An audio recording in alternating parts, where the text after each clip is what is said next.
about here because, after all, Quinn here has a lot of things on the go, and we just plotted my kidnapping in September. I'm not sure whether I'm for or against this exactly. I don't know. I don't know what this involves. I'm hoping at least I'm fed well. We haven't decided that part yet. That's maybe part of the negotiation off the air, like when this is over. But my guest is Quinn Teechma. She's an actress. She's done modeling, but more importantly, she's a photographer, and she's kicking all kinds of ass at it. So, Quinn, how you doing? I'm doing really good. Thank you so much for having me today. I'm excited to chat. And you think it's a negotiation being kidnapped? Come on now. Listen. I'm not in Calgary right now. You're gonna actually have to work to lure me out. So if you're gonna lure me out, you have to. I mean, there has to be good. Now, grant you, I'm in Windsor, Ontario. At this particular point in the ball game, it wouldn't take much to lure me out at this point because I don't hate the city exactly, but in the mindset here, oh, it's been.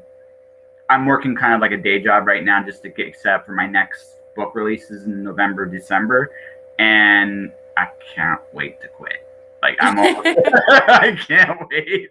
Oh my gosh, I absolutely know that feeling. I was exactly there about 2 years ago, just like still bartending, still doing that daily grind. And it's just so frustrating to feel like you have no opportunity in front of you to like push forward and just make a difference in your life. I actually, it's still in my case. It's more. I spent last year being a freelancer, like doing different freelance things. And I learned an awful lot, but I have to kind of rebuild to go forward. It's like Yes. I think the first time you try something like that, I think we all go through this. It's about figuring out what you want to do, and one of the big key things is focus.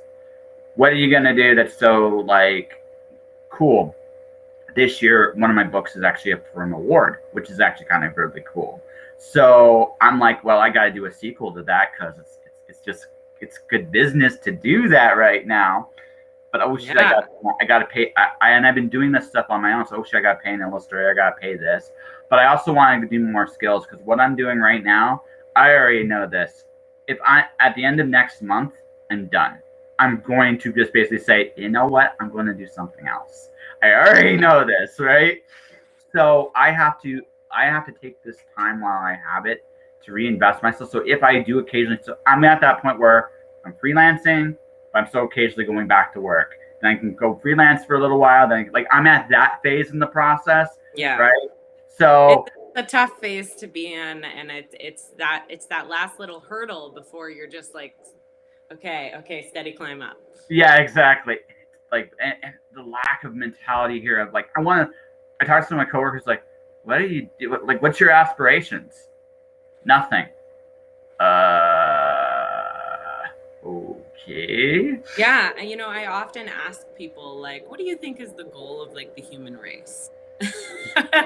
And even though that's a lot more broad of a topic, it's a similar mindset and idea of what you're saying here. And I just think it's crazy how many people are just living their life as like every day is the same day over and over again, just like, oh, go to work, go home, go to work, go home, watch TV, go to bed, watch TV, go to bed. And it's like I have so many things on the go and I'm just like, I want to do this, I want to do this, I want to do this. No, I'm the same way. Like okay, like next week I'm interviewing someone that writes Harley Quinn for DC Comics, which is like that's pretty freaking cool. And I got lots of other cool opportunities coming here and there. It's just I had to learn the first year kind of like to focus on what I love, like focus on what matters to you and build that. So I'm taking this opportunity to reinvest, but I already know this. Like I can't I'm not gonna have the patience to do this job. Like once we get to the end of July, I'm still there. I'm probably like, I'm just gonna give my notice. I already know this in my head. Like I'm like, I ain't there. I just can't do it. Like I just don't have it in me anymore. And maybe that's a bad thing, but No, I absolutely love that. And I mean, I think that it really comes down to what's your plan? Like the way I look at it, like I don't want to ever have a plan B. I have plan A, this is my plan, and I'm going to do it, and I'm going to make it happen. Because if you have a plan B to fall back on, then you're going to fall back on your plan B. You're going to go in your head and you're going to think like, oh, well, I can always fall back on that. And then you're not putting everything you have. Like, the best thing I ever did was quit my job and say, okay, I'm going full force as a photographer. This is not a hobby for me anymore. I'm making a career out of this, and I'm serious about it. Mm-hmm.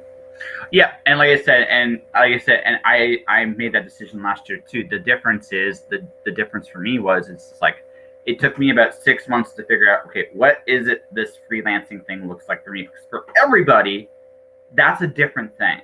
It's a very, very different thing, and you have to kind of. And for me, I don't know what it was like with you when it finally clicked for you, but it was like the spaghetti that sticks to the wall isn't that different than the guy or gal throwing it. And sometimes it's just that realization. It's like, I interview people. Oh shit, I should be doing stuff in regards to interviewing people, right? Now that said, there are like what I would call cool. Like I just went for a sports anchor job because that would be cool. I think that would be a fun experience, even if it doesn't last very. I don't know if it would last long. I don't know if it's my thing. But I'd be like, that's a cool resume thing. Hey, listen, I made an ass of myself on the radio for a living. I'm good at that. I'm totally good at that, right? So, but we're not talking about me. We're talking about you. You're a photographer, and from what I understand, you're kicking all kinds of ass doing it right now. Yeah, I have been a photographer. Well, it's been a hobby for about 7 years, but in the last 2 years, I really sat down and I really just thought like, okay, like what do I want to do with my life? I didn't want to bartend anymore.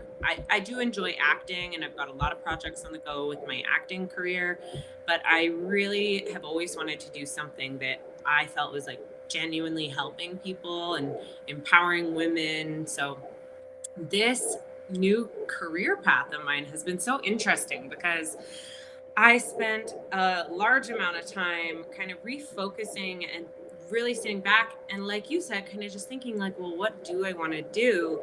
And I think it's so important that when you are trying to do a bit of a reset on like what do you want to do with your life and what do you want to do with your career, like you find something that you genuinely enjoy. Mm-hmm. And I kind of sat down and I just started writing out all of my skills.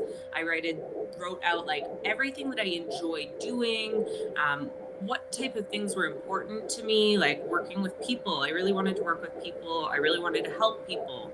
I wanted to be able to express my creativity because I'm a very creative person. And when I started writing out my skills and trying to match those two lists up, I was like, what am I gonna do? I'm like, I can't just like be a creative person. That's not gonna make me an income. And I just kept circling around to photography, and it took me a long time to kind of figure out like, okay, but how am I gonna mix photography with making an income and helping people? And I came across boudoir photography. Now, as a past model and somebody who's in the photography acting industry for years, I just thought like this is a very interesting subject. And I'm sure you've seen online like boudoir has started to trend a little bit in the last year or so. And I think it's just so fantastic because now that I myself am actually doing boudoir, I'm just blown away about how many lives so many photographers around the world are changing and the power of boudoir. And I think there's a lot of people that misunderstand boudoir and don't even really understand what it is. So I'd love to chat about that. And I'm just like, I'm so excited that I have this opportunity to not only help other women through my own photography, but also now help other photographers grow into that space so that we can affect thousands of lives across the world. So I guess we should do that. I want to go this on two angles. We'll talk about the general. We'll ask the general question, then we'll get into like the personal thing about this.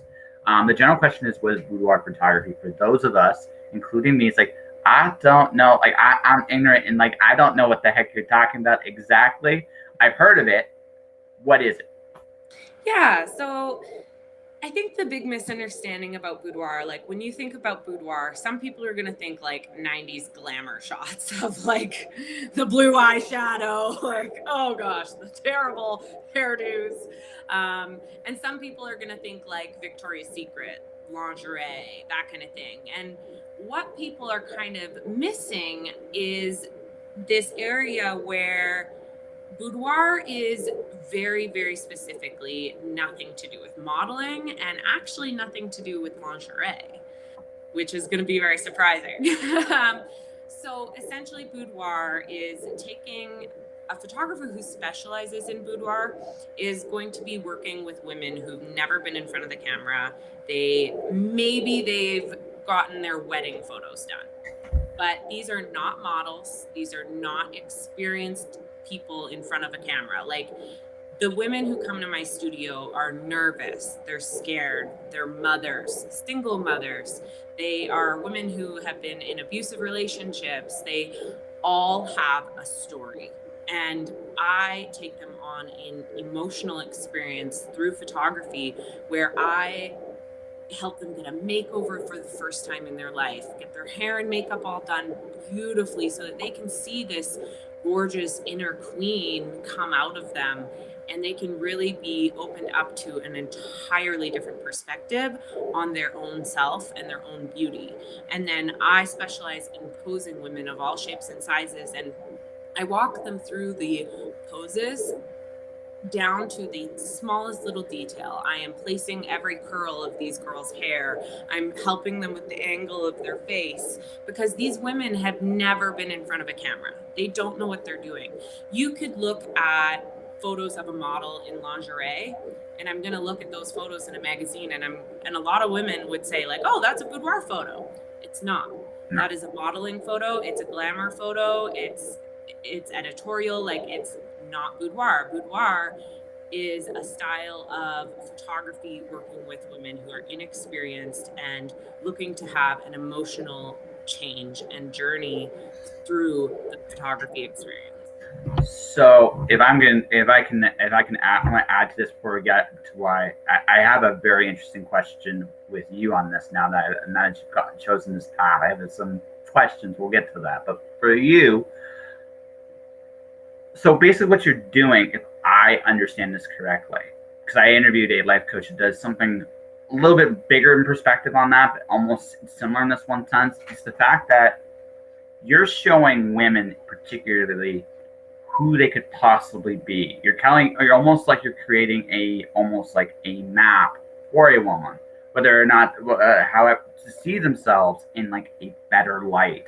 Especially if you're talking about people who've never been in front of the camera, who are nervous, who don't necessarily see their own worth. What you're doing essentially is like, okay, we're gonna create a story or an image, but the one true thing in the story is you are this amazing person, and you're giving them that confidence that when it's over, yeah, the shots are these still images give any woman that has them a possibility of who they could be. Did I hit the nail on the head, or am I Similar? So the thing is about boudoir photography is I'm showing them an inner queen and a confident, gorgeous version of themselves that's always been inside of them, and I'm capturing it in freeze frame for them to hold special for the rest of their life. Something that they can look at those photos and they can be reminded anytime they open their beautiful album and say like, "Oh right, I am a gorgeous queen. Look at that photo. That's me." And anytime that they are feeling down on themselves, they can open that up again and again and again and say, "That's right. I am gorgeous. I'm a queen." And I think that why that's so incredible and so powerful is because as women, we spend so much time bombarded with all of these gorgeous images of these models and Victoria's Secret models and this and that all over social media, in magazines. And women often forget like those people have teams of dozens of hairstylists, makeup artists, does multiple photographers setting them up to look like that. Mhm. It is not like people don't just walk around looking like that. And we are comparing ourselves again to like the highlight of other people's lives. That's what social media is. It's this constant stream of people's highlights. So I think it's important that every woman feels like she's got a highlight and that she's got those gorgeous photos of herself to look back on. And as women, our bodies go through so many changes. So to capture that journey and the different stages of life that women go through, especially before and after kids, even cancer survivors, getting breast augmentations, stuff like that. Like, it's just so important to me to capture that and give these women those beautiful memories that they can always refer to and feel confident, because every single woman I shoot, I had so many women call me like a week before their shoot and be like, I can't do this. Like, I am so nervous, Quinn. Like, this is it. Like, I'm done. Like, I could never look like the girls in your photos. Like, I've got a tummy. They're all terrified that they're going to look fat. And that's the last thing I would ever want a woman to think about herself or to be self-conscious about. So I chat with them and I say, like, look, you're going to look beautiful no matter what. I always refer to Marilyn Monroe.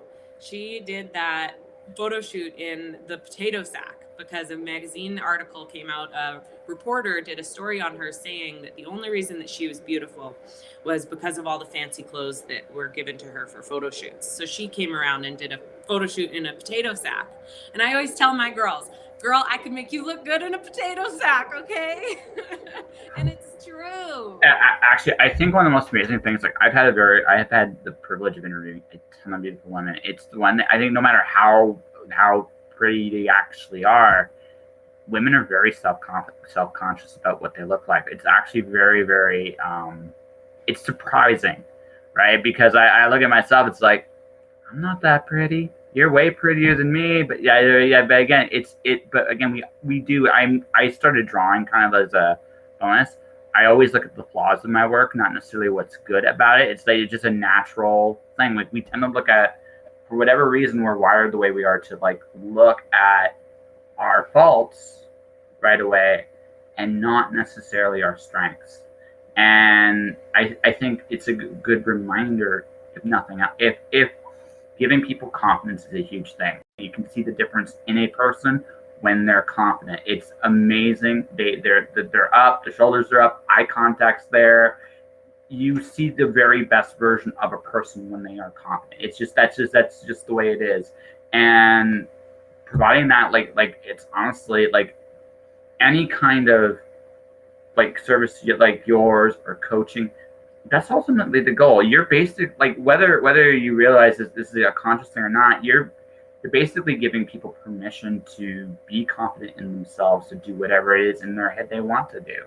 So yeah, and that's exactly what my goal is I want to affect as many women as I can, not only directly but indirectly through other people. So like not only through photography, but I really want to help other photographers as well, because there are so many other photographers out there that are just on the verge of like being able to start doing this type of thing as well. And the more photographers out there trying to inspire women to love themselves, the more women are going to be affected. So that's kind of my next goal and my next journey in this year, is to really expand my platform to be inspiring on a much higher level. So you're gonna have an army of people like trained by Quinn to spread confidence into the world, right? Exactly. That's right. That's the plan. It's not a cult, is it? Pardon? It's not a cult, is it? If it is, it's the best cult ever. That's right. Drink the Kool-Aid. It'll make you feel good. No, I mean, but so now we got like the basic broad outline of what it is you're doing, which is really cool. So I'm going to ask now the big personal question, because generally speaking, I have, okay, I should ask this. Oh, go eating now? Absolutely. We definitely need more I would actually go so far to say it's not just women that need this. I think lack of confidence in the world is very apparent when you look at what people tend to accept as okay circumstances to live in. Confidence is huge. Like there is not enough confidence in the world on an average person. There are some people that are too confident. Maybe this guy, it's possible, but the truth of the matter is, like and I've said this, I've interviewed hundreds of people. The number one thing missing with most people, honestly, they forget how incredible they actually are. Right? They really, really do. It's an amazing thing. So, which leads to this. I'm going to ask a personal question. Don't beat me up for asking this. How old are you exactly? I'm 27. You're 27. Okay, cool. I won't get. How young am I? You mean? Yeah. I actually love that. She rides horses. You don't mess with women that ride horses. They tend to be very tough. That just tends to be how it goes. Anything under 30, you're good to ask it. But I do love how Katy Perry, she always asks, how young are you? Instead of how old are you? And I just, every time I hear that, I'm like, oh, I like that. Why doesn't everyone do that? Yeah. I just would answer that 12. Like, that would be my answer. Because, like, I'm old enough to say the word boobies, but I'm not sure I'm mature enough in any other way. I still watch cartoons. I still read comic books. I'm very, like, I was asked, someone looked at me, it's like, how old are you actually? It's like, I'm 39. They're like, how dare you look? You don't look it. It's like, you look like 29. It's like, I'll take it. But it's like, I think I've looked about the same since I was 17. So that's incredible, actually. But okay, this leads to this. This has been my general experience. Not everybody this way, but people finding that confidence are usually older than you, usually a little older than you. So I bring that up, actually, no, I gotta say, there's no other way to say it. They are usually a little older than you. So that usually, someone that really wants to bring confidence out into the world usually means they've had their own battles with their confidence in some form or fashion. So why did you choose this path in particular, or how did that come about? Because again, you recognize the value of confidence. That does not usually happen overnight. That usually comes to, like, a lot of personal little soul searching. I speak from my own experience with that as well. So, floor is yours. Yeah, I mean, absolutely. I think that it comes from having a very unique upbringing and growing up in a household that was a very mature household. My parents were they really wanted me to be educated and have good values. And I think that when you are raised in an older style of household, and your upbringing is really focused on being not only, like, humble, but intelligent and really respectful. Like, I grew up in a home that respect was everything. And I think that when you are taught respect at a really young age, it helps you view the world from a lot of different perspectives. I was always taught to kind of look at somebody else's situation and look at their situation and go, okay, like, and think about it from their perspective. So it made me a very empathetic person growing up. And my parents also traveled a lot. So I got to go to Nepal when I was really young. I grew up kind of in a hippie lifestyle. I was actually born on an island with no indoor plumbing. We did not have indoor plumbing. I grew up, our bathtub was a cast iron bathtub outside that we had to light a fire under to warm up the water to bath. So I grew up not having a lot. And I always told my parents, like, my whole life, I just knew. Like, I was like, oh, I'm going to be successful. And as a kid, I was saying, like, oh, I'm going to be a millionaire.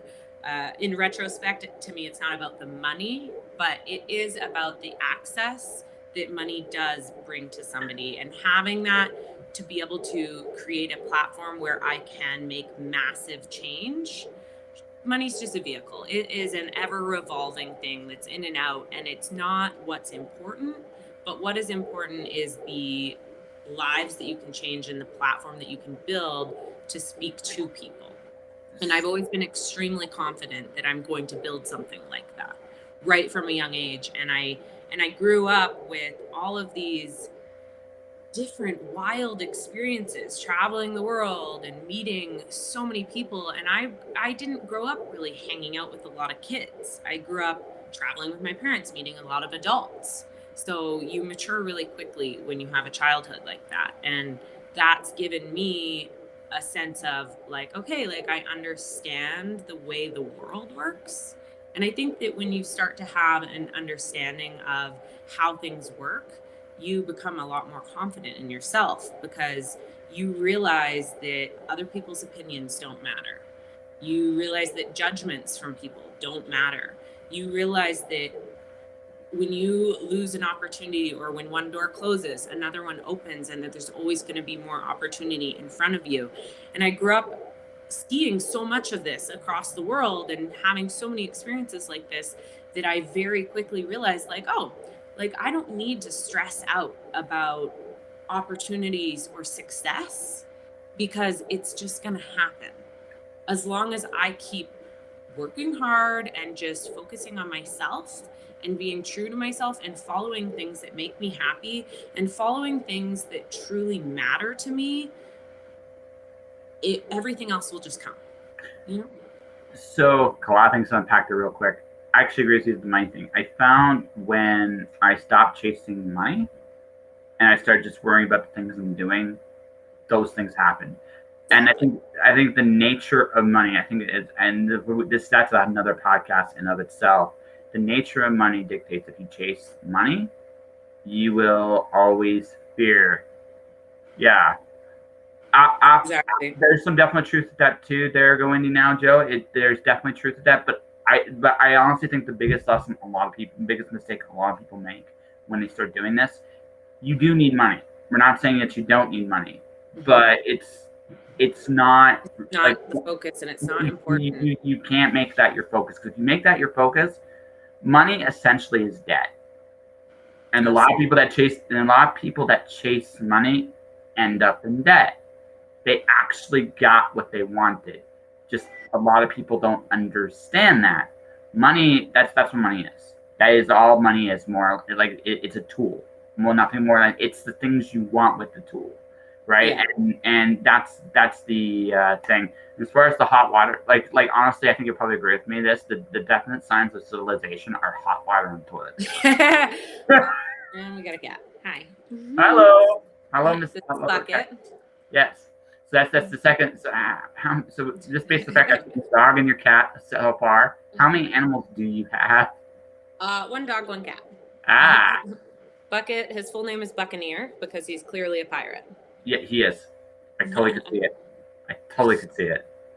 Yeah, I mean, I think that as well, like travel is one of the best forms of education. And I'm really lucky and thankful that my parents, like traveling was so important to them, and being able to have those different experiences and see different parts of the world and different cultures gave me a huge respect for money. And I think that when you respect money and you don't stress about it, and you realize that it's an ever revolving, just a flow, and it's not something you need to try to hold on to, that's when you are going to find that your stress levels are going to come down, your level of being able to focus on the important things in your life and find happiness, that's going to be so much easier for you. And when people are happy, they're making money. It will just flow to you.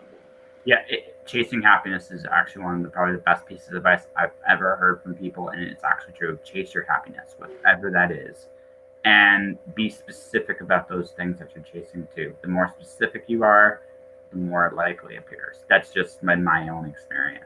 So you've traveled. So how many languages can you speak, if you don't mind my asking? So my mom did speak French growing up, but I never really learned it because we just didn't speak it. I currently speak English, and then I've been taking sign language classes at UFC for a couple years now. So Very cool. Hi, I asked that when I travel. Quinn. Nice. My name, Josh. That was, I guess, Larry, I know. My sign language teacher gave me a sign. It's Yes, queen. That's my sign.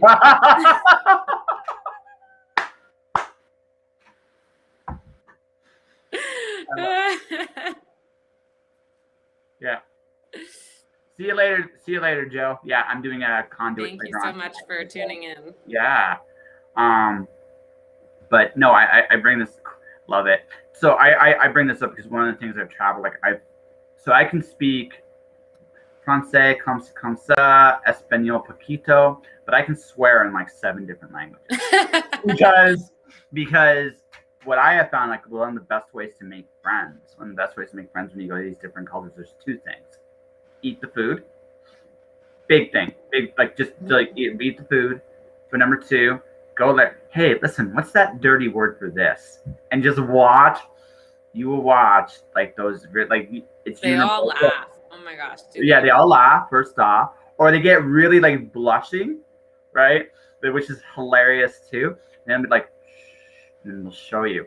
What happens? It's a great way to make friends because what happens is you're broken. You can teach them a little English, teach them a little of your language, and suddenly you got this broken like language connection that lasts forever, and it's fantastic because what you're doing is you're breaking.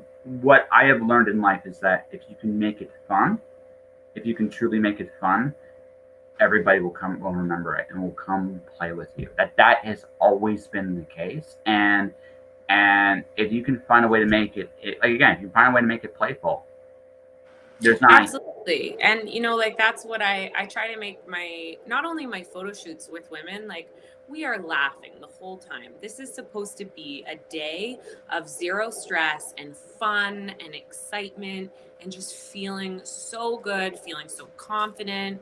Like every single woman I shoot with throughout their sessions, it's just this transformation of them sitting in the hair and makeup chair. Like you can tell they're so nervous, and every single one of them, they're kind of sitting there like, okay, there's an exception to each rule, but 99% of these women, they're sitting there and they're like, what am I doing right now? Like, hair makeup, I'm about to be naked in front of a stranger.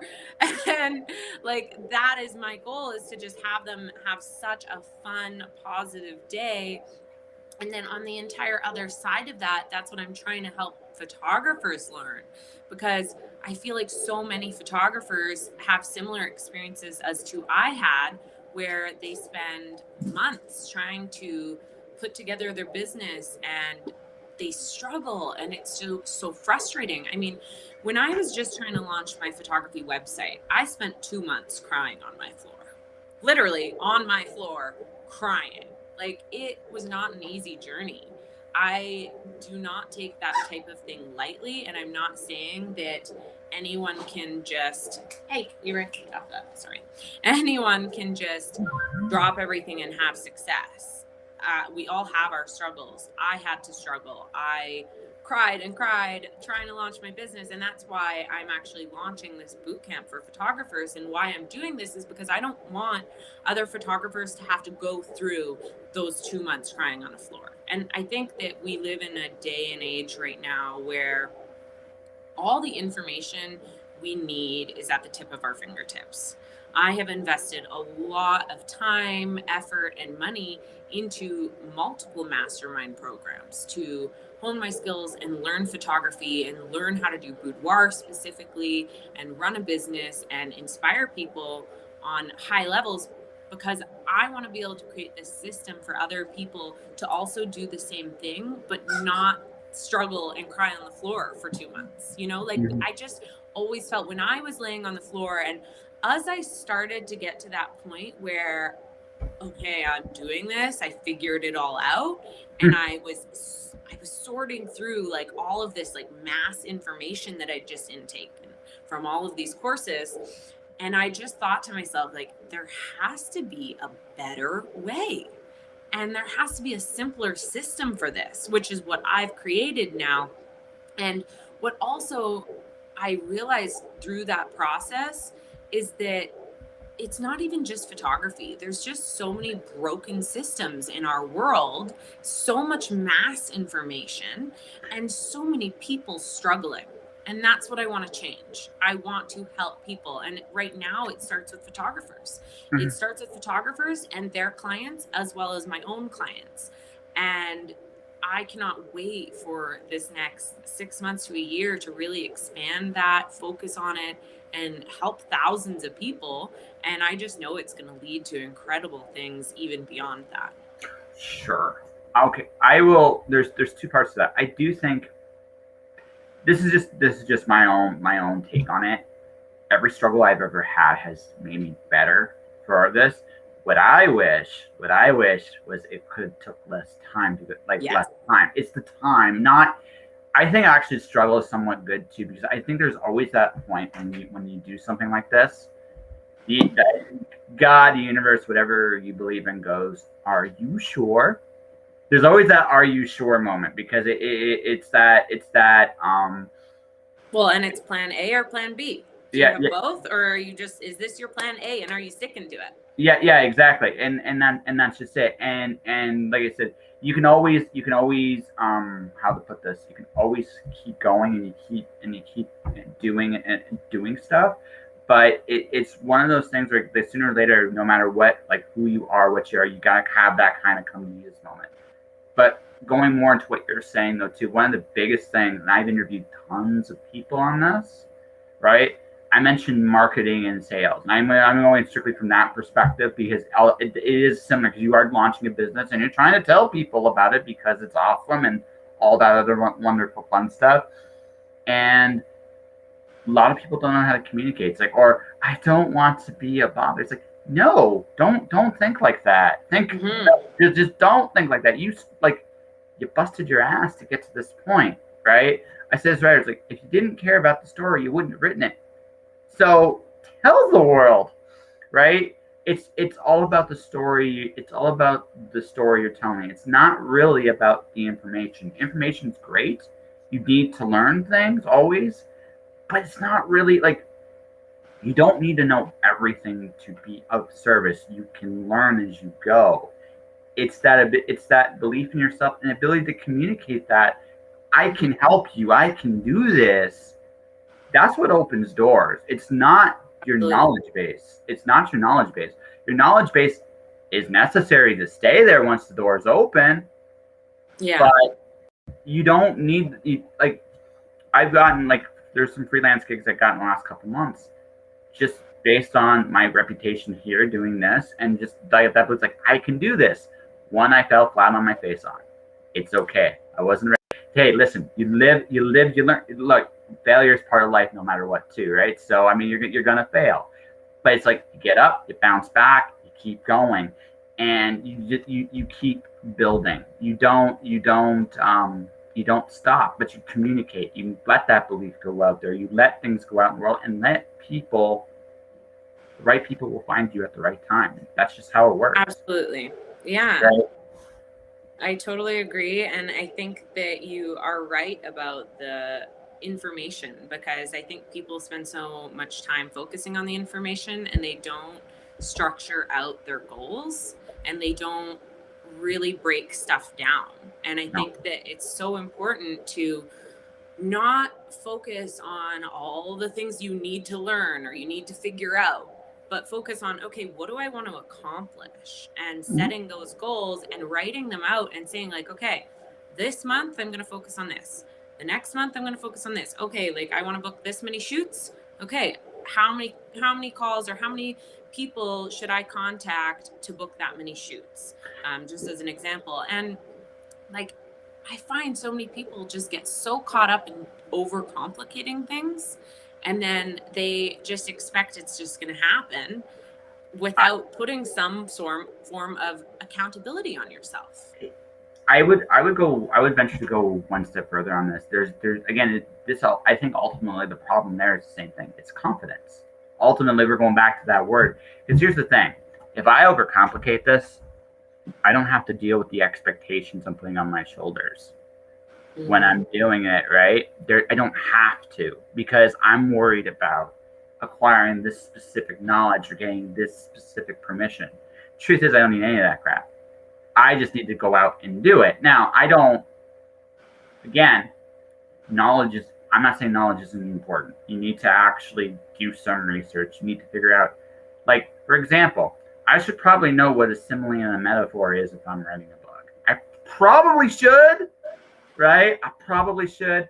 Adjectives are nice. Their subjects are nice. Like, those things are kind of have a base of knowledge. yeah. Sure, Basic knowledge is the good. thing is, you have to just do, because if you don't do, you're not going to learn where you're doing things wrong and which things are working. And sure, you might fail, you might F up, like you might have struggles, but as you said, every time something's gone wrong in your life or you've had a struggle, you've learned something. And the best, fastest way to learn is failure.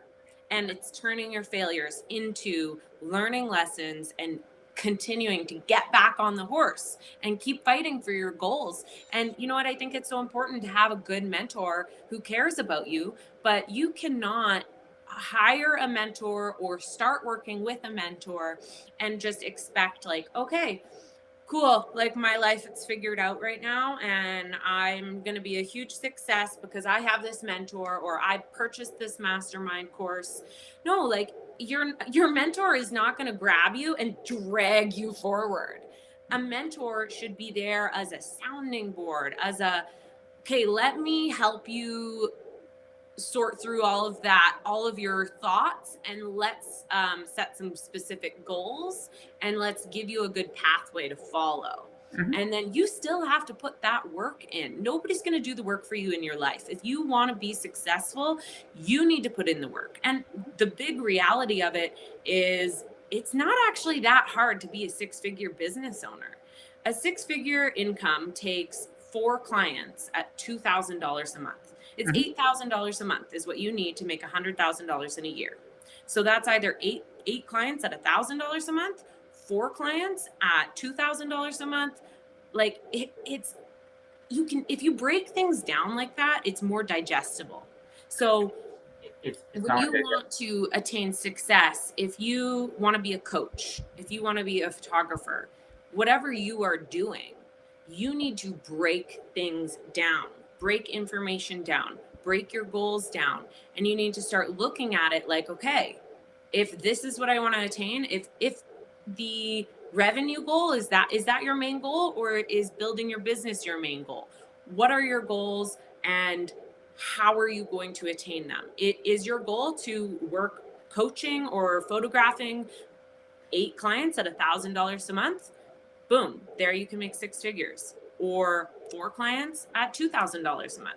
You know, people make it so complicated, and they don't need to be doing that. They need to start doing, start failing, start having successes, start learning from their failures and having more successes. And that's what I want to inspire people to do, is just do, because it's so not as complicated as people make it. No, it's not. But it's the nature of our culture today is we need someone else's permission to do. Like that's just the nature of the culture. It's not one of those. It's something like me. Like I said, there are still holes in my game. If there wasn't, I'd be farther along on my goals than where I am. Right. But I've been learning, I've been doing, and I've been growing as a result of what I want to do. And I've been figuring out my own stuff, my own goals. I'm basically now looking at just doing what I love to do. And I've already figured out like very specific outlines, specific goals, and going to achieve those goals. And everything I'm doing now, it might take me longer than it took you, right? But that doesn't really matter. It's not a race. It's about going, doing, and letting yourself fall on your ass a little bit, because that's, if I were to break it down really simpler for people, it'd be like this. Have a goal. Be as specific as you can on how you get to that goal, whatever that goal is. And that's timelines. Yeah. What's your timeline for it? Yeah. Timeline, right? Timeline, to me, timeline can be somewhat flexible because honestly, shit does But you happen. still need to set something. Yeah. If you don't accomplish it in that time, okay. But like you still need to set timelines so that you can actually say, okay, like photography wise, for example, like, okay, like in say July, I want to do 10 photo shoots. Okay, how many people do you need to talk to book 10 shoots? Probably 20 or 30 people. How are you going to talk to those 20 or 30 people and book them into your photo shoots? Okay, are you going to talk to 5 people every day for 6 days for 30 people? Is that what you're going to do to book those 10 days on your calendar? Like, you do have to structure it out, and you have to make a commitment to yourself. If you know what, if your goal is to talk to 5 people for 5 days, or 6 days for a total of 30 and book in 10 shoots, and you know what, maybe the first day 2 of the 5 calls don't answer. Okay, you only talked to 3 people. Are you going to beat yourself up over that and say, oh, I didn't accomplish my goal? No, you called 5 people, 2 didn't answer, whatever, and talk to 2 extra another day. You know, like, it's okay if you don't necessarily meet 100% of your goals, but I think that what people need to start looking at is hiring their goals. Because if every single person in the world is setting their goals right here, and if you set your goal up here and you can only accomplish 75% of it, you're still 25% above everyone else's 100%. Mm-hmm. So if you want massive success, you need to be setting your goals to the point that they are unattainable. You don't want your goals to be set at places where, okay, like, I think I can definitely do that. No, Yeah. you want to set your goals at places that you think are insane. Like, Mm-hmm. I set my photography goals, and it's like, I want to do X amount of shoots. Did I do as many shoots as I wanted to do in my first year of business? No, I didn't. But I still accomplished so much, Mm-hmm. and I accomplished way more than I ever would have thought that I would have 6 months prior to that. Mm-hmm. Absolutely. Last year, my goal was to make 5 figures as a freelancer. I almost did. I was that close, right? And that's just me freelancing for the first year. So this year, my goal is to hit that 5, but also well above that 5, right? And not just in the front end with writing stuff, but my books, my podcast, everything along those lines. Like, I have big goals. Now you have to be willing to invest in yourself. That's what I'm doing right now for me specifically. That's why I went back to a day job, at least for the time being, for however long I have at that. Which, newsflash, is probably not that. But I'm not wired that way anymore. I'm just not. Like, once you go on your own, you never want to go back. I just find it's just once you've seen what is possible, it's like, yeah, this isn't for me. Like, it just Absolutely. Yeah. And then on the other hand too, it's like, once you start seeing that pathway forward of what is possible, that's all you want. Yeah, exactly. And for me personally, as I started to see that pathway in front of me, and as I started to attain these goals, and I started to have these successes, I realized that I was in a position that I could help other people have these successes as well. Mm-hmm. And that just lit a whole new fire for me, because I genuinely cannot stop thinking constantly. Like, every time I have a conversation with somebody, even you mentioning this freelance, in my brain right now, I'm like, okay, freelance. And I'm like breaking it down. I'm like, okay, what does he charge for what service for his freelancing? And I'm like, how can I help him? Like, I can't even physically help it. I listen to you say that, like, okay, your goal is 5 figures. Okay, how could we make you 6 in a year as freelancer? What do you charge for? What services? And how many would we need to book you? Like, I can't help it. No. And trust me, I have the big thing for me. Like this, for me, I like, looking very honestly. There is a last perspective too. Failure is going to happen. Like, it's part of the business. But here's life. Yeah, no, it's a big part of life. But here's the other part. I should tell you. I'm going to tell you my 8 rules to success. I think you'll like them. But it's rule 5 I worry about, which is getting in your own way. What you want to do when you actually do when you make a plan like this, you also have to be very blunt about, okay, what do you do that can get in your own way of success? We all have those weaknesses somewhere, somehow, some way. And so my weaknesses, I had to be very honest about what some of those were. And for the most part, um, I've learned how to avoid them somewhat. Now, in some parts, like where I still feel like there's holes in my game that I can control, that's where investment is. That's where reinvesting on some things needs to be done. And I get that. And I totally get what I need to accomplish there. But I know what services I can offer. I kind of know where my strengths are. And it took me a long time. It took me a long time to kind of, again, it took me about 6 to 8 months last year to just doing so many different things, going, okay, what's the spaghetti that will likely stick to the wall? Right? And that's kind of what and my goals now for everything is about building that investment where I want to be. And but again, this is just my own experience. So I have 8 rules to success. First rule, show up. Sounds so fucking dumb, but it's the number one. Most people don't even do that though. Yeah. Rule 2, do your shit. Rule 3, don't quit. It's the cliche of the bunch, but it's the truth. 4, the rest is rain. That one's a little. You can do one of my favorite. You have to let things go. Well, there's that, but I think there's a. Are you a Star Trek fan at all? Oh yeah, it's been a while. But okay, so Next Generation. Yeah, growing up. Next Generation, Captain Picard had a great quote. He said to Data once, "Mr. Data, it is possible to do everything right and still lose." Yes, and that is a very real thing, right? You have to accept. Not everything you put out there is going to manifest itself. But like the paradox of success is, you can do everything right and still fail. But if you do none of those things, you have no chance. You miss 100% of the shots you don't take. Exactly. Rule 5, get out of your fucking way. Because, so my podcast has won an Aurora. My book, Alice Zero, is nominated this year for an Elgin Award. Very cool shit, right? How did I do that? Right? And that's the question I asked myself, right? And I asked, what did I do? What did I do so well that people noticed? How can I continue to do this or get better to stay in this position? Or 3, what can get in my way so I lose those positions? Rule 5, get out of your fucking way. Rule 6, no excuses.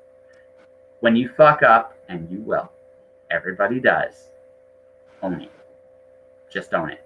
If people will respect that so much.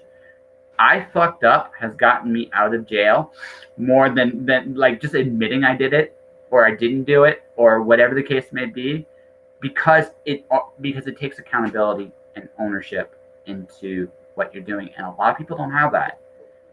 A lot of this stuff I'm talking about, guys, is also attitude. A lot of this is attitude. Totally. Attitude is probably the most important thing, because you can screw up a million times.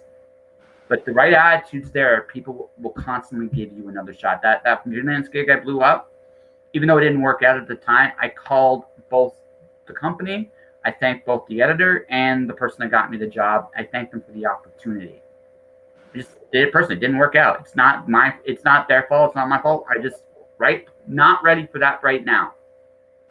They were very actually at that point, it's like, thank you. I really enjoyed working with you too, right? Because it was one of those situations where it's like, I acknowledged my faults. But that's also rule 7. Be grateful, be thankful. Hey, let's be honest. Good opportunities don't always fall in your lap every day. I've had some great ones in my life. And you have too. And you know this. And it never had to happen. Be thankful and be grateful for them. Number 8, stay uncomfortable. Stand comfortable? Mm-hmm. I like that. Yeah, well, because you don't change if you're fully comfortable. You're fucked. You're not going to change. You're never going to push yourself as far as you can possibly go. And you have to make yourself a little bit uncomfortable, and you have to get yourself in a position to where you can actually do the things you're supposed to do. And but to do that, there's like then going back to something we said earlier, that's why that struggle is so necessary, right? Is because it is in your like those 2 months you cried on the floor. I'm not saying that it was a pleasant experience, because it certainly probably the fuck wasn't. But here's the thing: it forced you to confront some things about yourself too, where you were inadequate, where you didn't have the skills you needed to have. And it forced you to make a choice. Do I get those skills or don't I? And if I don't get those skills, are you willing to let that go? In your case, the answer was hell fucking no. I'm going to get these skills. And you know, it did cost some tears. Those tears probably put you in a position where you were very uncomfortable in that moment and not sure what the hell you were doing. Is it crazy? Was it all that was what I do? Was what I was doing such a good idea? Yeah, you question it sometimes, and when you're struggling. You know, I was listening to this interview, Matthias J. Barker, he's a psychologist, and he was interviewing another psychologist, and he said something. Their conversation basically revolved around one thing, and it was so interesting to me, and it's so true, and it's, have you suffered enough? And I think the concept behind that statement is so interesting, because it is absolutely true. You are never, ever going to be able to attain levels of success that you want unless you feel like you have suffered enough. You're never going to leave that relationship that's crap. You're never going to leave that job you hate until you reach that point of suffering that I have suffered enough that I will not do this anymore. And until that moment, you're never going to have the drive and the fire to accomplish the things and make the changes in your life and go down the pathway to success that you want unless you reach that point of suffering. Mm-hmm. No, it's true. Like, it's also it's that moment, like okay, there's no matter where you are in life, there is pain. There is always, like, the very Buddhist concept of pain is life. It's true. Unfortunately, it is true. Absolutely. Right. So, but the thing about that is, it's negotiable to some degree, at least. It is a little negotiable. I've gotten to that point in my life where I don't always cooperate. I just like, why would I do that? And they're like, well, it's like, I don't have to answer to you. I don't give a shit. Or I've already given you my answer. I'm not playing your game. Sorry. And it's a wonderful thing, because what that does is on the other end, it's like, I don't have anything because I just don't give a shit. And it's like that beautiful line of, if I'm going to go through this, what am I getting for it? Mm-hmm. Is it worth my time? If the answer is, and it also comes down to the mindset of, like, looking at the opportunity in front of you and really deciding, like, okay, yes, I want this. Mm-hmm. Because if you're just sitting there telling yourself all the time, like, oh, like, I have no opportunity, like, oh my God, like, I can't book any photo shoots, like, nobody wants to work with me. If you're telling yourself a negative narrative over and over again, and you're telling yourself you struggle with confidence, you're telling yourself that you're not beautiful. Like, I always ask women, how many times a day do you walk into your bathroom or look in the mirror and call yourself beautiful? Because if you are constantly telling yourself that you're not good enough, or you're not pretty enough, or you're not enough in general of something, any negative self-talk is going to manifest, and it's going to double and double and over again. And that's all you're going to see. You can rewire your brain to say, like, I am a successful, confident person. But you have to make that choice, and you have to look at yourself as if you're that person, because the more you look at yourself like you're confident, and the more you look at opportunity in front of you and say, yeah, I could do that, the more you're going to do it. Because if you look at an opportunity or a goal in front of yourself and you say, oh, I could never do that, then you won't. No, actually, once you say never, it's done. Like never. That's why they say never, because honestly, once you do, you've grown. If you say I can't, so I'll give you a fun example. For the last 2 weeks up until last Thursday, there's a friend of mine. She's an awesome person, but suffers from high anxiety. So for 2 weeks, we did this wonderful little exercise. I said, okay, this is what you're gonna do. For the next 2 weeks, say 3 things you love about yourself. But the challenge is, every day has to be different. That's the challenge. Every day, you can't say the same 3 things every day. 3 very different things. The end of 2 weeks, right? I did what you wanted me to do with her, so I did. Now, I'm a pretty cocky son of a bitch, so I don't really like from a confidence view. From a confidence, I didn't get much. It's not a muscle I need to build. There's other muscles I need to build, but that one is not one of them. Mm-hmm. But I did it with her because it's helping her. And what I did was, at the end of 2 weeks, I asked her 3 questions like, what'd you learn? How do you feel about yourself? And what did you do to your anxieties? Right? Because this exercise, if you do it long enough, completely rewires your brain. Right? If she can continue practicing this on her own, right, it will not, you never completely kill anxiety. But what you do is now you have an answer to it. So it's like, I can't, no, it's like, I can because of this, because you're constantly reaffirming yourself that you can do it. And it's a great way to rewire the brain without, right. It's a really easy way to do it. And it doesn't take a lot. Just 3 things. That's it. Just 3 things. You've been on the receiving end of one of these. Like the other thing I've been doing to help build people up myself is I've been sending audio messages to people. I do that as well. Yeah. I love audio message. I'll send videos. It's just so much more personal. Like I am just one of those people. Like if you are messaging me, like I'll just FaceTime you. I'll be like, hey, what's up? Yeah. It's just so much easier, and the level of connection is better. And I think that when you're connecting with people, it's going to open up a world of inspiration. And that's exactly what I want to do. Is I want to inspire. I want to build this platform, not only through photography, but a lot of other areas. We were talking about my pageant career, and, and that's a big focus that I am kind of going down this new road this year.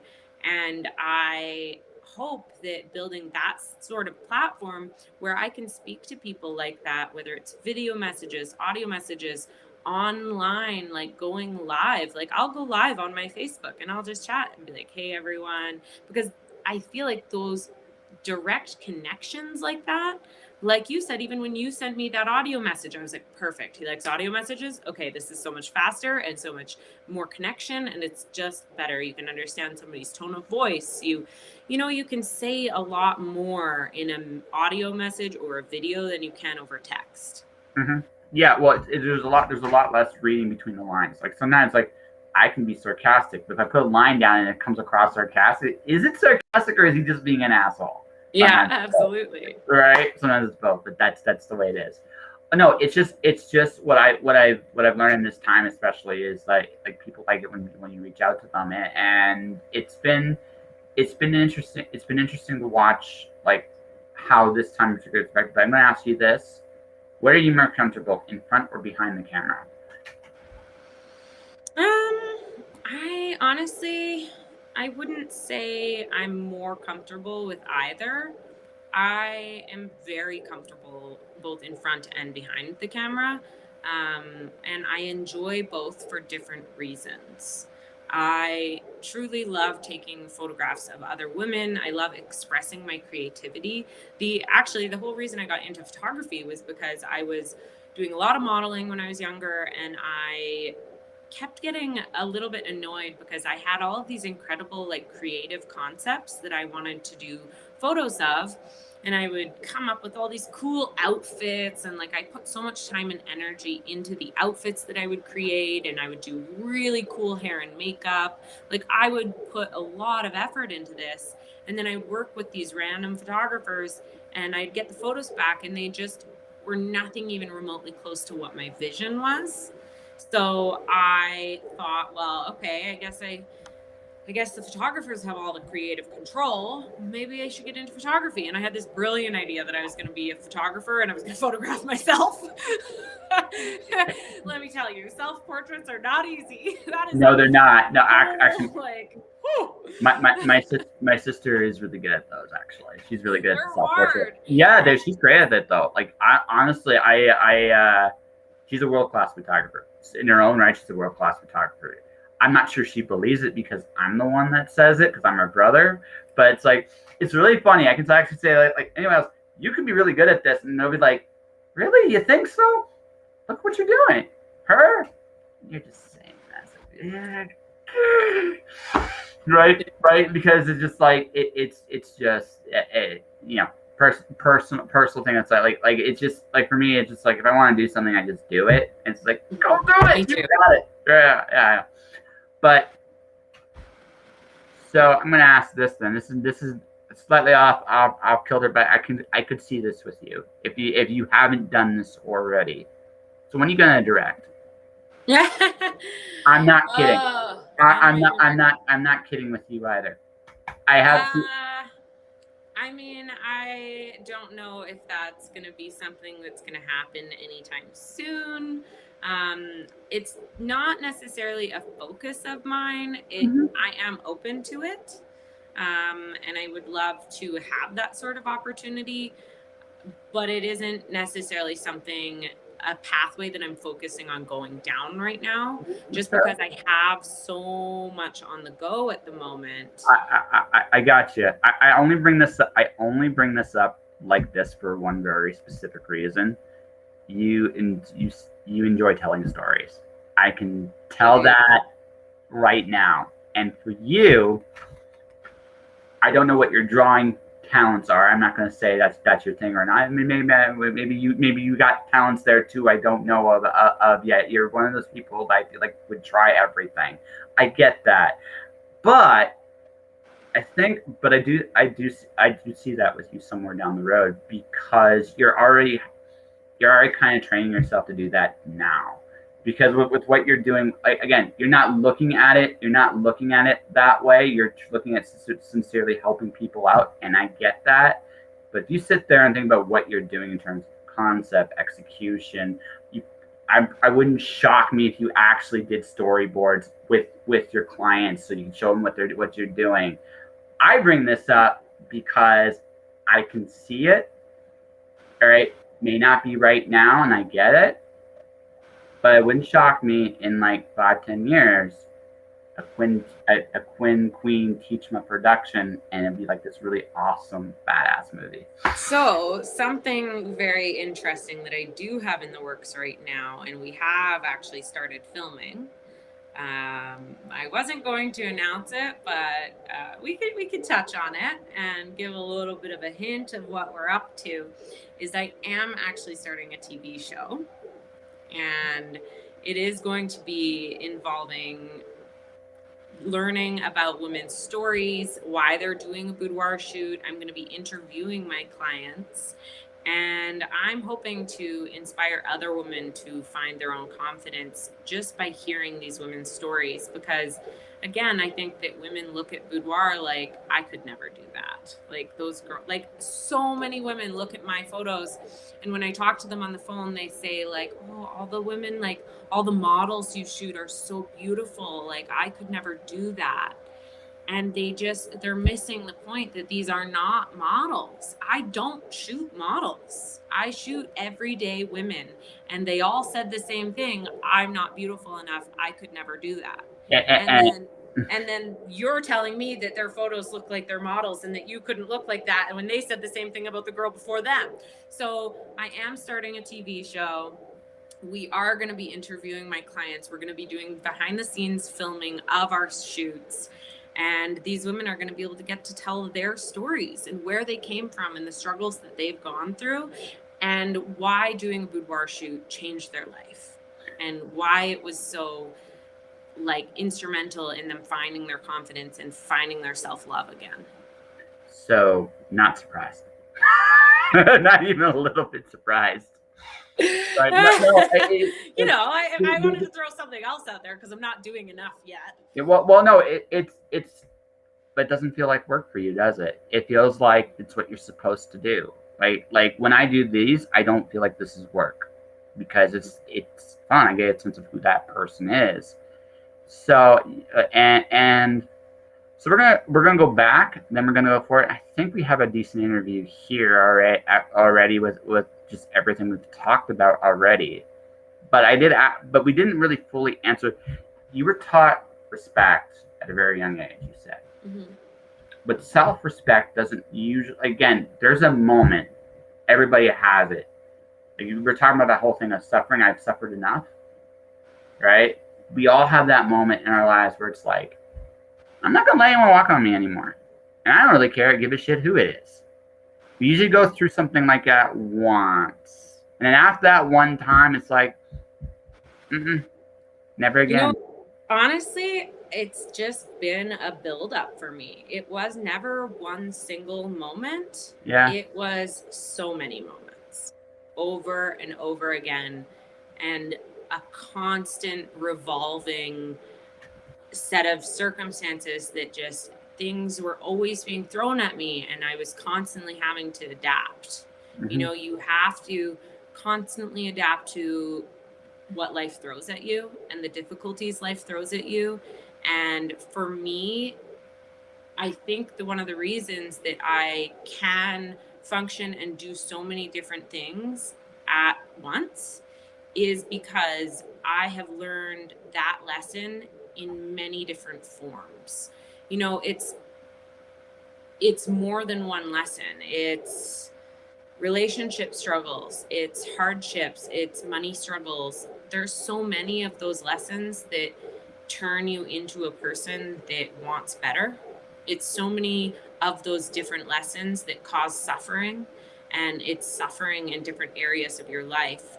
For me, it wasn't one singular traumatic event. It was many traumatic lessons and many hardships that taught me a variety of different lessons over time. And Okay. I've kind of always just been that person like, well, why not? Let's go do that.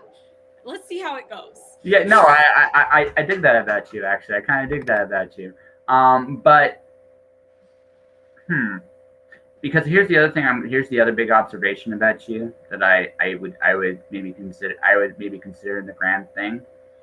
I don't like one thing I've learned with all the disciplines I do. Right, again, something I said earlier: the spaghetti that sticks to the wall is not very different than the person themselves.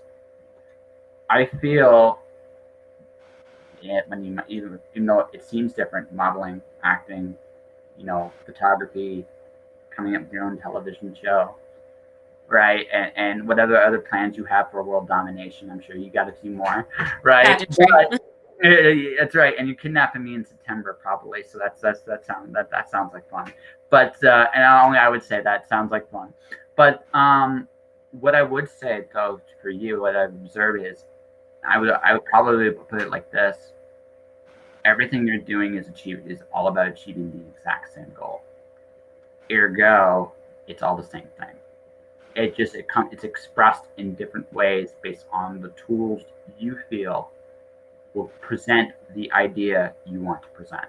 Absolutely. Does that make sense? Yeah, and like it's a series of different events that also caused me to look at my life from an outside perspective and a different perspective of like, well, what do I want? And like growing up the way I grew up, like there was times, for example, when I was like 6, my mom, she went away for school in California, and she was gone every summer for, I believe, this was like 6 weeks, 6 to 8 weeks. And it was, my mom and I were very close, and my dad and I were not at the time. We had a very rough relationship for most of my life. And, I remember, I think that was a huge turning point for me in my own um, self awareness, despite being a young age, because I spent 4 summers in a row from the age of 6 to 10 without my mom. And that is, that's something that makes somebody kind of grow up in a way, because they're like, well, where's mom? And I wasn't close with my dad, so I felt very alone during that time, and I had to really try to kind of understand and take care of myself almost. Like I had an older sister as well, so that is part of it. She was there and she was able to um, go through that, like we were going through that together, but she's 9 years older than me, right? So it's a little bit different. Both my sisters are actually older than me. They're 9 and 11 years older than me. So I grew up as well in this home that I was so much younger than everyone else, that I had to have this adult mentality, because that's what I was forced into in a way. And like I remember I don't know if it was like the first or second summer, but my mom was going to school there so that she could become a teacher, so that we could kind of have different opportunities. My dad, he was just working on his coffee roasting company. And I remember the one summer, because we lived on this little island off the coast of Vancouver Island called Lasqueti Island, and it's tiny. It's 14 miles long. There's 300 people on it. Like I said, there's no indoor plumbing. I mean, a lot of houses on the island do have indoor plumbing now, but I mean, this is 20 years later.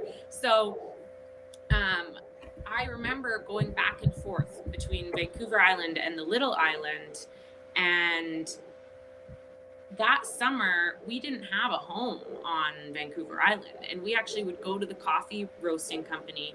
And I remember sleeping on the coffee roasting, like all of the green beans, they're ginormous sacks of green beans.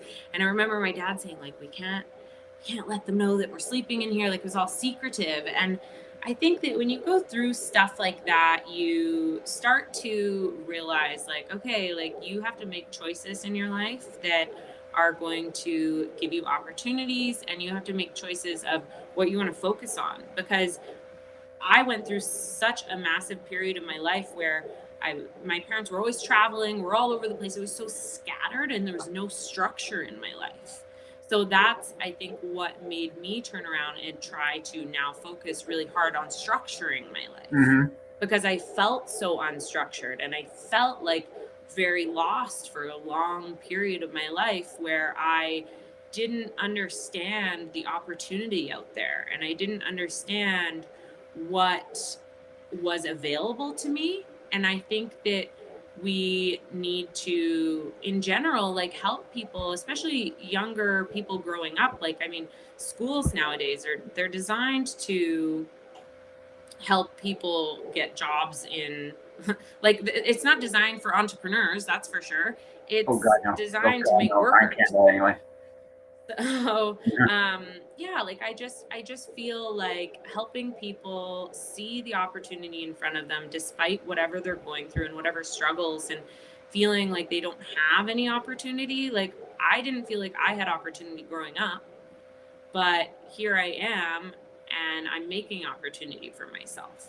So yeah, I think that was a really big key point, and it was it was a big um, part of that journey, and it's definitely one of the big puzzle pieces of, say, like what you're asking me with, like, what was the turning point. Like I'd say that was one of the first lessons, right?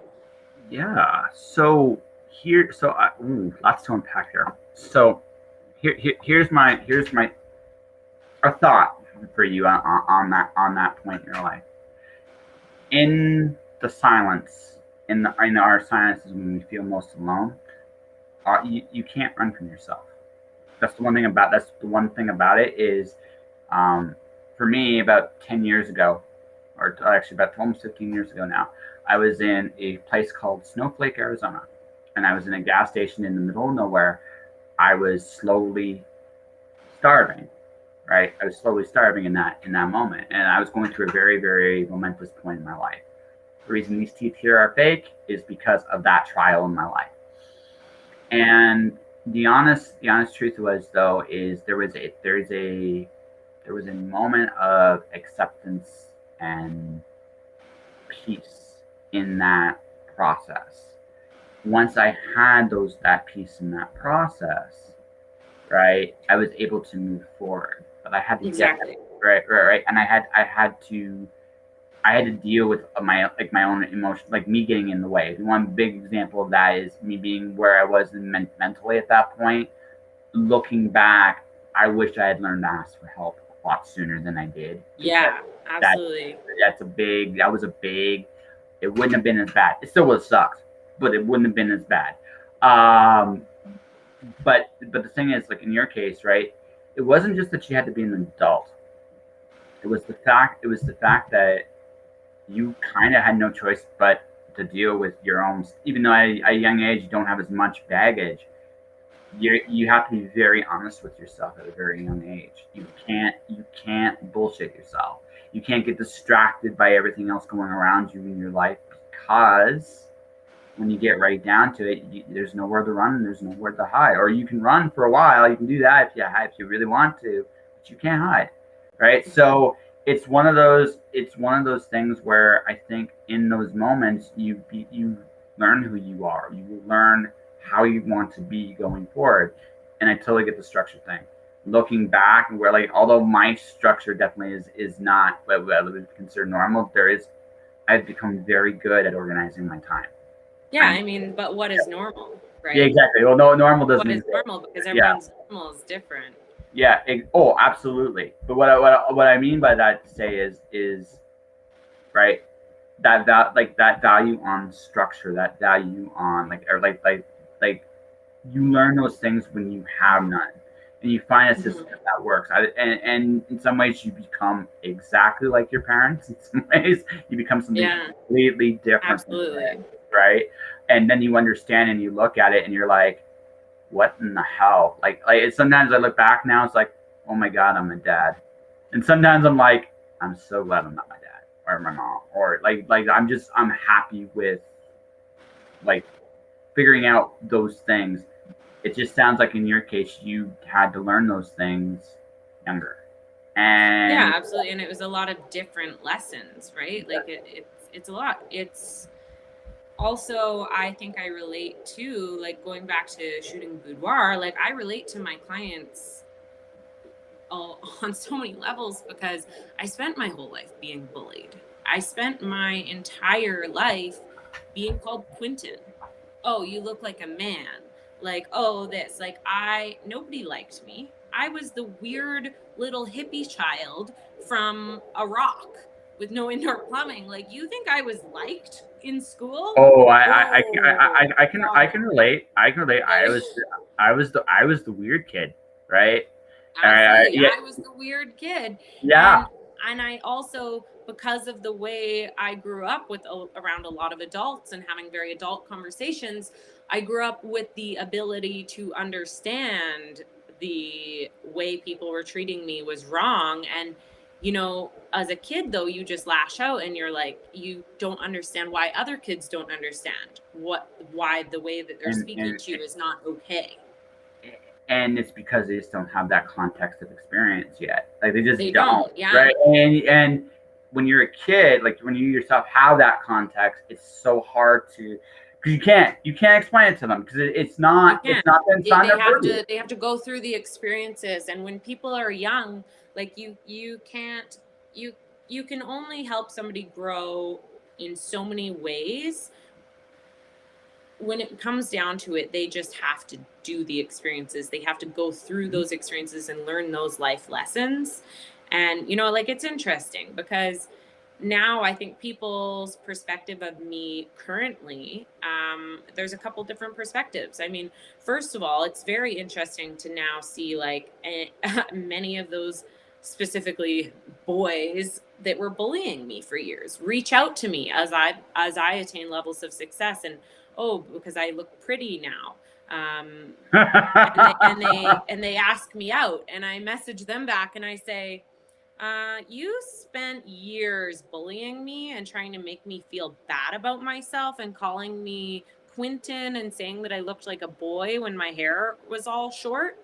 And yeah, I don't have any interest in even speaking to you. Thank you. I hope that you are a more respectful adult than you were a child.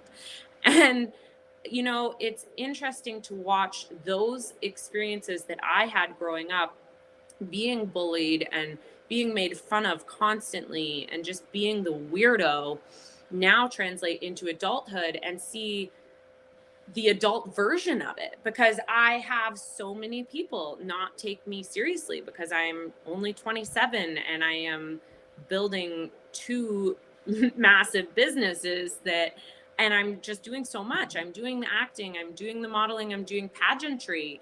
I am now becoming an educator in the photography industry at a very high level, and I'm going to be helping thousands of photographers across the world. And I think that a lot of people don't understand that because nobody seems to be taking me seriously. And it doesn't really bother me, but it's just surprising to me to see this very interesting, it quite literally is the adult version of bullying. Like it's the same thing to treat somebody like, oh, you're not a cool kid, so I'm going to call you a man. I'm going to make fun of your clothes. Like, you don't have any name brand clothes. You're wearing secondhand clothes growing up. Like, nobody liked me. And now it's like, on the other hand, I'm having people look at me like, oh, like, you're not even a real photographer. I've had people tell me that other photographers have said that about me, that I'm not even a real photographer.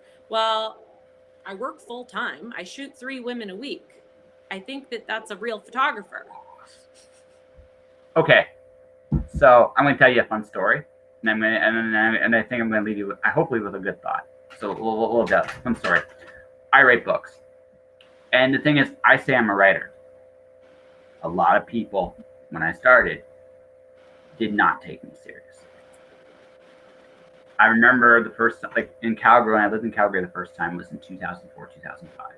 I had just self-published my first book. Now, at that time, not many people did that. It was still a very new thing to do the self-publishing thing. But I was like 23, 24. I was like, I need to figure out how to do this. So I self-published a book. And I literally just like closed having my book in a bookstore out of Chapters. Very cool. I was still working. Again, I was working part-time at a grocery store at the time. Because again, I'm 22, 23, just figuring my shit out. So go to this work. And I'm really excited. Like even now, if you did actually go on my Facebook, you'll see I always talk about little victories that are going on in my life, all the things I'm doing in my life. And this one girl goes to me, well, you'll never get your book published. And so I showed her a physical copy of the book. Shut her, like, look on her face. Like, Second part. Oh, but you'll never get in the Chapters. Literally, I was at the Chapters the day before, and I closed the deal getting my book in the Chapters for the first time ever. So yeah, you can go to this store right now. They have 30 copies of my book. You can go buy one. The look on her face, she had nothing. There was nothing else she could say to me, because when you get right down to it, what had just happened was I'd done it. I set out to do it. Now, knowing what I know now, that's just the beginning, not the end. But I still had accomplished all that when I was like 23, 24 years old. And so 2 parts. One, I'm going to say it does bother you a touch. And here's why it bothers you a touch. You take yourself very serious. You have put the work in, you bust your ass, you're doing all these amazing things. And the fact that anyone from the outside looking in is coming to you and saying, you're this or you're not that, even if they're saying a bullet, who knows if the photographer is actually saying that thing? It could be just somebody razzing you. Who knows? Who cares, right? But the fact of the matter is, right, it bothers you a little bit, but only for this reason. You take pride in what you do, and you should. And anyone that goes out of their way to hit you and say, you're not this, you're not that. What you want to do is go like this. Fuck you. Because I bust my ass every day. I give a shit about this. I help people. Who the fuck are you? What the fuck are you doing? Even daring coming here to dare to say that to me. Do you know who the hell I am? There's a little bit of pride and ego, and I would dare say in the best ways. Because you do. Yeah, I mean, I think that it started from a place of being bothered, but I think that one of the most important things, and if you want to attain levels of success, is that you have to push past that point of letting it bother you. And I'm not saying like I was just like no, it doesn't bother me like at all. Like you just have to look at your scenario and you have to stop worrying and being bothered by other people's opinions, and you have to just focus on the positive things. It's like the negative mindset loop. You can't focus on the negative things in your life. If I sat here and focused on being bothered by every single person that when I said I was a photographer, they say, oh, so is that a full-time job? That's a hobby? Like that's most people's reaction. When people ask me what I do for a living and I say I'm a photographer, they say, okay, so like, what do you do for your day job? That is genuinely their reaction. And if I let that bother me constantly, I would be so worried and worked up and constantly being drained. It's like people are plugging energy plugs into you and they're just draining your energy. And if I focus on that, and if I wasn't able to get to a point where I said, okay, you know what, like I just can't let that bother me anymore. Do I have days here and there where something individually happens that bothers me, or somebody says something that bothers me? Yeah. But I'm at a point now where I have pushed really hard. And like you say, like I work hard and I've got a lot of pride in my work and I've got a lot of really big goals because I want other people to have the same level of success and more than I do.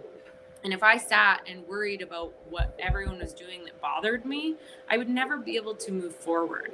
And I think that also what it comes down to is understanding that somebody else's success has nothing to do with your own success. Because all of these people are constantly worried, like, I swear, like nobody wants to help anyone because they look at you and they think like, oh, well, if I give her the tips and tricks, then she's going to do them and she's going to be more successful and I'll lose that opportunity. And it's like, there's 8 billion people in this world. You think that if you help another photographer learn how to book shoots, that there's nobody going to be left for you to photograph? No, it's so not true. Like anyone who is looking at you and if you ask them a question that's something to do with a goal that you want to attain and they won't give you the answer, they're just being selfish. Because I genuinely want to help other people from my own mistakes and my own failures so that they don't have to spend 2 months crying on their floor. Maybe do they still have to go through that struggle? And do they still have to put that hard work in to attain what I attained crying on my floor in 2 months? Yes. But I want to make it a little bit smoother sailing for them. And I know, and I'm confident in myself, that even if I am helping hundreds of other photographers accomplish those same things that I accomplished, like that's only going to elevate me more. It is not going to take away from my future success, and it's not going to take away my opportunities. And that's what I think a lot of people miss is they just get so up in their head about, well, I have to keep all this information for myself because if I tell anyone, they're going to do it before me. Like even my boudoir show, interviewing other people. Could another boudoir photographer go out and make a TV show? Absolutely. Go ahead. I would love to watch it. Hey, maybe we do a crossover episode. Whereas some other people would say like, oh my God, I can't tell anyone about this show because somebody's going to steal my idea. You know? So I'm going to finish the rest of my compliment to you, and then I'm going to go into this. Okay, actually, I'm going to do the other thing first. I'm going to go into that first, and then I'm going to finish the rest of my compliment to you. So I do the same thing. I help people out all the time because I don't care. And I'm not like, I want you to succeed. I don't care where you end up on the success chain. It doesn't matter to me because the truth of the matter is I want to see you succeed. In fact, dare I say it, here's the thing. If a star was alone in the sky shining brightly, would it know it was a star unless it saw all the other stars around it? Probably Exactly. not. Probably not. So I look at it like this. You can we can do the exact same thing, right? You might, right? But the thing is, we will come at it from very different angles. The reason being is there's only one Quinn Teechma, there's only one Joshua Cantalorosco, Exactly. right? And it doesn't matter whether it's writing, whether it's video, and that's a video game. People watching this video games, you can come up with the same basic premise. But the fact of the matter is, all right, it's how you tell that story. It's how you create that experience, and what every photographer, every artist offers is themselves. That's truly what it is. And there's only one Joshua Pantelleresco, and probably the universe is like, thank God, as they destroy that mold. But right, that doesn't mean that they're like, I'm not for everybody. I know it's a shock for some people, but I'm not for everybody. And like, you're not for everybody either. But you are for a very specific group of people that you want to help out. And that's great. And those people will be helped by you. Right? That's the thing. And also, by helping people out, you actually create more opportunities for yourself. Because here's the other thing too. This will change. Like your current, like, I'm not saying that you might become even more successful, but there's ebbs and flows of all this stuff too. So the people you help out now, who knows? They may open doors for even bigger opportunities down the road. If you look at it, if I'm always helping people out, sooner or later it bounces back. It does. It really does. The energy you put out comes right back to you tenfold. Yeah. The money you spend comes back to you tenfold. Yeah. The positivity you put out there comes back to you tenfold. If you're looking for positivity and you're putting positivity out there, positivity will constantly be flowing back to you. Mm-hmm. If you are just focusing on the negative, again, and we've said this a few times, it's negativity is going to flow back to you. You know, it's interesting. I think it was Will Smith's son said it in a very interesting way that I really enjoyed. And it was essentially, he was talking about stairways. And he said, we're all on a different stairway and different platforms, and we're all trying to climb these stairs. And you can't go to the next stair until you light it up, until you understand it and it lights up. And you might have a stair here that lights up, or a platform that lights up here, but maybe Josh over there, maybe you have a stairway that's a little higher than mine that lights up. And you can say, hey, look, I got a stair here, you can step here. Or you can say, nah, don't worry about it. So maybe I step over to your stairway, and then maybe you don't know how to light up your next stair. Mm-hmm. Maybe I do. Yeah. So we all need to work together. And I think that there is so much separation in our world. And it's interesting because I think COVID has really opened up a new level of connection of the world as a whole. And I think, and I'm hoping that it's going to make people realize that we can't just do this alone. And I think that if you want to make a massive impact in society, and if you want to make massive waves of change, you need to work together with people. You cannot just say, like, I'm going to light up my stairway all on my own, and I'm going to turn off the stairs behind me. No, you leave those stairs for people to flow up the stairs and have an easier way, because they might help you in stairs when you reach a point where you have a goal and you're struggling. I don't think that's going to be the last time I cry on my floor. No, probably not. I am going to have struggles, and I'm going to have hardships in my life. And I want a good group of connection and people around me that I know that I can say, hey, do you know how to do this? Because I'm struggling with this. And then they say, yeah, I can help you. Let's light that stair up for you. And, you know, if what's the point in being on this planet and having access to all this information if we are not going to share it with each other? Mm-hmm. What's the point? Why? No, I absolutely. No, I completely agree with that. So I'm gonna end the interview, quote unquote, because we went down, I think, a pretty cool road here at the end here, on a compliment. You, like, again, since I interviewed you last year, because I interviewed you with another project, I've been kind of like, you've been an interesting one to kind of watch just in terms of your journey. And like I said, when I first interviewed, it's like, ooh, this one's like I said, the first impression, she's a bit of a wild one in a fun in like the best way, right? Like a bit of the best way. So we like, and it's been cool to watch you achieve the goals. You'll never have to worry about for me. And then you're talking to a guy that's also interviewed a 10-year-old author, currently a 19-year-old pop singer. I don't look at success, or if someone tells me they want to do something, I believe them. The only way I don't is if their actions are different than what they're saying. I feel in your case that's not the case. So, no, I take you very seriously. I think you're going to go very far. Will it be what you imagine it looks like? I'm not so sure about that, but I do know this. It will very much reflect on the person I'm seeing here, who's honestly pretty amazing. Thank you. Yeah. I'm looking to it, and I'm really truly am just so excited to open up this platform and really help a large number of people. I'm trying to expand it and really speak to people online and in person and just expand that reach, because the more people I can affect in a positive way, like that just excites me so much. And it just makes me feel so good. It genuinely does. When people ask me questions and I'm able to help them with their struggles, like that makes me feel like, okay, like that was so nice, because I remember struggling with something similar to that and it sucked. So if I can help them go through that suffering period a little faster, a little easier, like that is one of the most important things to me in the world. Yeah. I think we have an interview here. What do you think?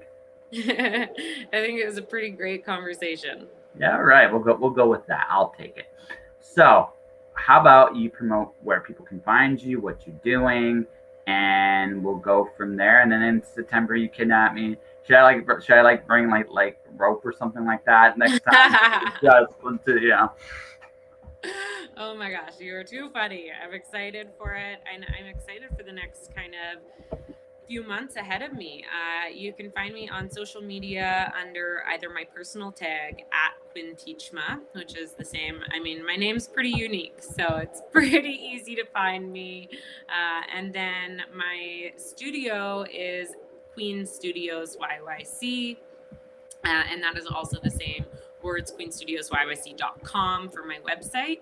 And yeah, I'm going to be doing a lot of really exciting things. I have the entire photography side of things, and then I have launched my boot camp for other photographers to help them go on this journey easily, and that just launched this month, so I'm really excited about that. And if you're a photographer and you're struggling, reach out to me and I can hopefully help you with that. And then come this fall, I will be expanding my platform even further. We touched on my pageantry a little bit, but exciting news, I am officially competing for Miss Universe Canada. So that is going to be a huge focus over the next few months, alongside being an educator in the photography industry. And I just cannot wait to really expand on that and really start working hard on those goals. Yes. All right. That's actually really cool. And good luck, Miss Universe Canada. I hope you kick all of the butt there when you get there. And that was this special edition of Just Joshing for the Weekend. I want to thank Quinn for coming out and being such a good sport about it, and all my silly shenanigans. Next week's going to be pretty big. I got some really cool guests. Like I said, Stephanie Phillips from Writer of Harley Quinn joins the podcast on Thursday next week. Got some other really cool guests the rest of the week. And tonight I'm going to be doing some stuff with Conduit. Thanks, guys, for watching, listening, supporting. Hit the subscribe button on Twitch, twitch.tv/JustJoshingPodcast. My YouTube channel is Joshua Pantellaresco. Unique there. And also, my book, Alice 1, comes out November 1st. Alice 0 is currently nominated for the Elgin Award. Voting starts literally in 4 days, so vote for me to win the award. Stay inspired. Keep shining in the dark. And I'll see you guys Monday. We are